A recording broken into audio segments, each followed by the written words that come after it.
പെൺകുട്ടികൾ പറയാണ്, എനിക്ക് വിവാഹം വേണ്ട, എനിക്ക് ജോലിയാണ് വേണ്ടത്. എന്തിനാണ് ഈ ജോലിയെപ്പറ്റി ഇന്നത്തെ പെൺകുട്ടികൾ ആലോചിക്കുന്നതെന്നോ? നിങ്ങൾ ജോലിയെപ്പറ്റി പറയുന്ന പെൺകുട്ടികളോട് ചോദിച്ചു നോക്കൂ. ഞാൻ പെൺകുട്ടികൾ ജോലിക്ക് പോകണ്ടെന്ന് പറയുന്ന ആളൊന്നുമല്ല. പക്ഷേ നിങ്ങൾ ഗൗരവത്തോടെ ഒരു കാര്യം മനസ്സിലാക്കണം. പല കുട്ടികളും പറയുന്നു, ജോലി കിട്ടിയിട്ടേ എനിക്ക് വിവാഹം വേണ്ടൂ. എന്തേ കാരണം? അയാളുടെ ചൊൽപ്പടിക്ക് നിൽക്കാനൊന്നും എന്നെ കിട്ടൂല, അയാളുടെ ചൊൽപ്പടിക്ക് നിൽക്കാനൊന്നും എന്നെ കിട്ടൂല.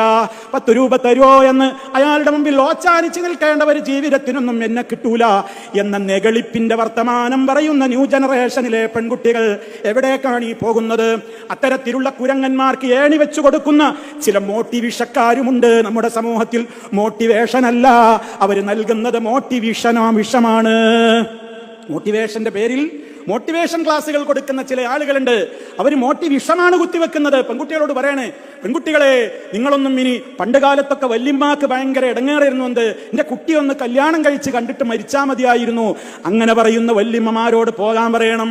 ഇനി ഇപ്പോഴത്തെ ന്യൂ ജനറേഷനിലെ പെൺമക്കളെ നിങ്ങൾ എന്ത് ചെയ്യണം? നിങ്ങൾ പറയണം, എനിക്കൊരു ജോലിയാണ് വേണ്ടത്, ജോലി കിട്ടട്ടെ, എന്നിട്ട് ബാക്കി കാര്യം. എന്തിനാ ജോലി? ജോലി കിട്ടുന്നത് ആദ്യം തന്നെ എന്താ മനസ്സ്? അയാൾ ഒന്ന് പറഞ്ഞാൽ 2 പറയാൻ എനിക്ക് ധൈര്യം വേണമെങ്കിൽ കയ്യിൽ ചിക്കിളി വേണം. ഇത് പറയുന്ന പെൺമക്കളാണോ നമ്മുടെ കുടുംബത്തിന് ആവശ്യം? എന്തേ നമ്മുടെ സമൂഹം ഇങ്ങനെയായി പോയത്? ആരാണ് അവരെ ഈ രൂപത്തിലുള്ള ഒരവസ്ഥയിലേക്ക് തള്ളിവിട്ടത്? ഗൗരവത്തോടെ ചിന്തിക്ക്.